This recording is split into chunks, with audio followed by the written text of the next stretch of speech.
Daily oil massage से circulation बढ़ेगा कुछ देर के लिए, तो आपको तुरंत कुछ बेनिफिट होगा। आपकी हेयर की कंडीशनिंग अच्छी होगी, बट उससे हेयर ग्रोथ लाना मुश्किल है। कोई भी सर्जरी या कोई सिंपल प्रोसीजर्स, बोटॉक्स, फिलर्स हमेशा नहीं चलते। कोई भी मेडिकल प्रोसीजर होता है उसमें कुछ भी नहीं, रिस्क भी होता है, बहुत बेनिफिट भी होता है। डॉक्टर के साथ दोनों डिस्कस करना जरूरी है। नमस्कार दोस्तों, मिस्टिक इनसाइट्स क्लिप्स देखते रहिए to make yourself strong spiritually, physically, mentally and socially, and to get more updates subscribe the channel.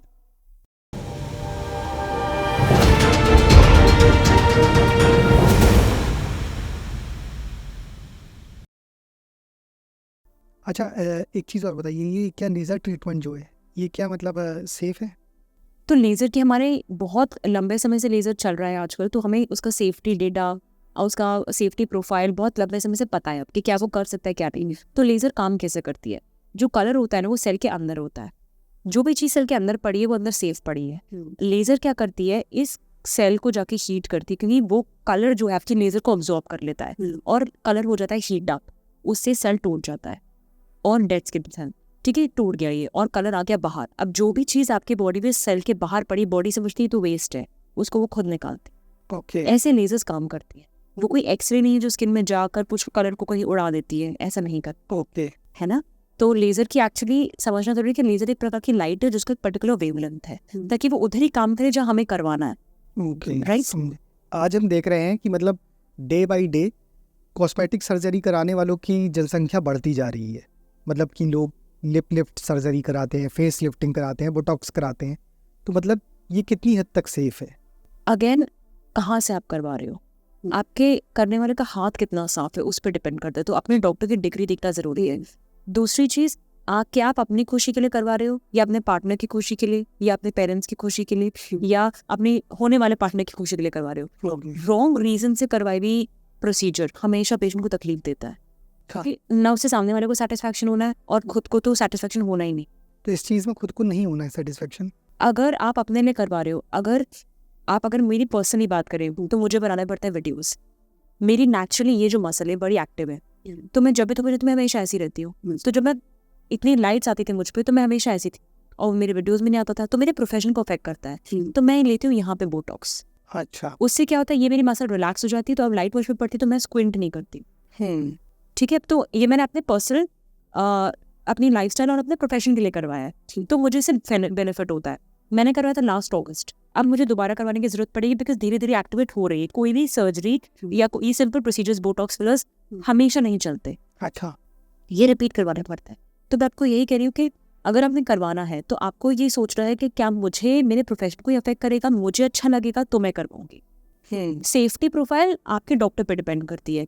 Botox तो बहुत ज्यादा सिंपल टेक्निक है। अच्छा। इतनी ज्यादा सिंपल टेक्निक है, आप आओगे 5 मिनट में आपका काम हो जाता है और आप निकल जाते हो क्लिनिक से, बिकॉज इतनी लंबे समय से हम कर रहे हैं।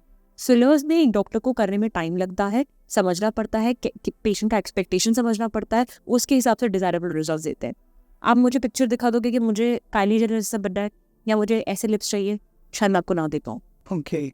वो पॉसिबल नहीं है। मतलब पर्पस पहले ज़रूरी है पर्पस जरूरी है। कि मतलब ये हो किस वजह से रहा है। यस। ओके। अच्छा, यहाँ आपसे एक चीज़ जानना चाहूँगा कि कभी ऐसा हुआ है कि आपके पास सर्जरी के कुछ केसेस आए हों कि मतलब उन्होंने पहले कहीं और से सर्जरी कराई थी और केस बिगड़ गया हो, और अगर केस बिगड़ गया है तो क्या इसको रिवर्स किया जा सकता है? हाँ, देखो, जैसे कोई भी सर्जरी होती है, कुछ ना कुछ केस पे ऐसा होगा जब आपको एक्सपेक्टेड रिजल्ट्स नहीं आएंगे, बट आपको उसके लिए मेंटली प्रिपेयर्ड रहना है। अपने डॉक्टर से पहले ही बात करें, डॉक्टर अगर ऐसा हो गया तो हम क्या करेंगे, तो उसी की डॉक्टर पेशेंट का जो रिलेशनशिप है वो मेंटेन रहता है। आपको पता है कि मेरे डॉक्टर को आता है ये हैंडल करना, और अगर मेरे साथ ऐसा कुछ होता है तो वो मुझे सपोर्ट करेंगे, मुझे निग्लेक्ट नहीं करेंगे। बिकॉज कोई भी मेडिकल प्रोसीजर होता है उसमें कुछ भी नहीं, रिस्क भी होता है, बहुत बेनिफिट भी होता है। हाँ, डॉक्टर के साथ दोनों डिस्कस करना जरूरी है। ठीक है, गॉड फॉरबिड अगर मैंने फिलर करवाया, मुझे सूजन आ गई, मेरा चेहरा अच्छा नहीं देखा, तो मैं क्या करूंगी डॉक्टर? तो मैं कहूंगी पेशेंट को, अगर आपको नहीं अच्छा लगता है, कहीं आपको लगता है यहाँ ज्यादा फिलर हो गया है, एक पेशेंट मेरे पास आई, एक एक्ट्रेस मेरे पास आई, उनके बहुत ऊपर फिलर डाल दिया था तो वो पूरा स्किन में दिख रहा था, तो उनकी आईज ब्लू दिख रही थी।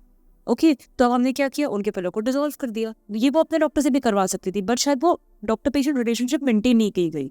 तो हमेशा अपने डॉक्टर से बात कीजिए कि डॉक्टर ये इफेक्ट्स होते हैं, ये साइड इफेक्ट्स होते हैं। आप आराम से गूगल पढ़िए, ऐसा बिल्कुल नहीं कि आपको गूगल नहीं पढ़ के आना, मैं जवाब नहीं दूंगी गूगल का, ये गलत है।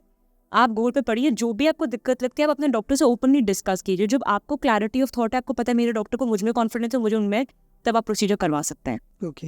अच्छा, और ये भी सीधे पता होना चाहिए कि क्या चीज़ें रिवर्स हो सकती हैं और क्या नहीं। क्या नहीं हो सकती, एग्जैक्टली। कुछ केसेस ऐसे आते हैं हमारे पास कि जब कॉस्मेटिक सर्जरी हो गई है तो मेरे पास एक केस आई थी, उन्होंने ब्लेफरोप्लास्टी करवाई थी, मतलब कि she was a senior lady जिनको यहाँ की आंखें जो है लूज हो जाती हैं, तो उनको ऑइंटमेंट से या फिलर से ठीक नहीं कर सकते, तो उन्होंने इस तरह की स्किन निकलवाई। पतला सा टाका आता है, बहुत कॉमनली डन प्रोसीजर है ताकि टाइट दिखे, बट इतना ज़्यादा स्किन निकाल दे कि अब उनकी आंखें ऐसी हो गई है।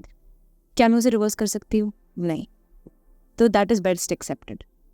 हाँ, तो आपको हमेशा अपने डॉक्टर से समझना है कि क्या हो सकता है, क्या नहीं हो सकता है। सब आपको अगर ओपनली बताएंगे तो उससे प्रोसीजर्स में ज़्यादा प्रॉब्लम नहीं मतलब आएगी। दोनों के लिए ही बेटर रहेगा, दोनों लोगों के लिए बेटर, डॉक्टर और पेशेंट दोनों के लिए। एब्सोल्युटली। ओके।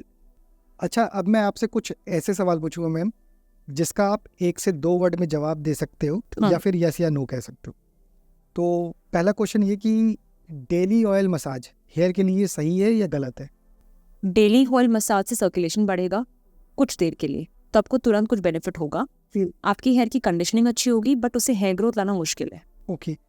क्या बेसन का उपटन लगाना सही है या गलत? आप उसे क्ले की तरह मान सकते हैं। आज जब क्ले को निकालेंगे तो डेड स्किन सेल्स निकलती है, थोड़ा गोरापन और ब्राइटनेस आती है, टैनिंग हटती है। ओके। शैम्पू हफ्ते में 2 बार करना चाहिए। अगर आप अपनी कार को रोज बाहर ले जा रहे हैं, वो रोज गंदी हो रही है, तो उसको शायद रोज धोना पड़ेगा। ओके। वैसे ही अगर आपका स्कैल्प इतना ऑयली है कि वो रोज ऑयल निकाल रहा है, तो शायद आपको रोज भी धोना पड़ेगा। अगर वो कम निकाल रहा है तो आप हफ्ते में 2 या 3 बार धोइए। वो आपके स्कैल्प टाइप पे डिपेंड करता है। हर बार शैम्पू के बाद कंडीशनर जरूरी है या नहीं? शैम्पू क्या करेगा, आपके ऑयल को निकाल देगा, वो आपके बालों का नेचुरल ऑयल भी निकाल देगा, क्योंकि उसे नहीं पता। अब यहाँ पे तो ऑयल निकलेगा, स्कैल्प भी, तो स्कैल्प मैरिश हो जाएगा, लेकिन बालों का क्या? बालों को कौन ऑयल देगा? तो वो कंडीशनर है, वो आपके हेयर का नेचुरल ऑयल वापस रेप्लेनिश करता है। तो जरूर कंडीशन करें। ओके। बहुत से लोग अपने हाथों या पैरों के लिए परमानेंट हेयर रिमूवल करा लेते हैं, तो क्या ये सही है या गलत? हेयर जो ये बचते पतले पतले हार्डली कुछ रोल प्ले करते हैं हमारी लाइफ में, ठीक है। तो अगर आपके प्रोफेशन को इनहिबिट करता है, अगर आपकी रोजमर्रा की जिंदगी में बाल तकलीफ देता है, तो आप उसे परमानेंट रिमूव करवा सकते हैं। अगर आपको कोई प्रॉब्लम नहीं है तो आप रेगुलर पार्लर के चक्कर काट के अपना रेगुलर सर्विस भी ले सकते हैं। अच्छा, एडल्ट एक्ने हाँ। एक गंभीर बीमारी है, नॉर्मल प्रॉब्लम? एक्ने बीमारी ही नहीं है। ओके। एक्ने को बीमारी की तरह नहीं मानना चाहिए। 85% लोगों को एक्ने होता है, उसको ठीक किया जा सकता है, क्योंकि हमें देखना, अगर मुझे एक्ने तो मुझे नहीं अच्छा लगेगा, तो इसलिए मैं ट्रीटमेंट लेती हूँ। बट वो कोई बीमारी नहीं है कि बीमार है, इट्स नॉट अ बीमारी। ओके।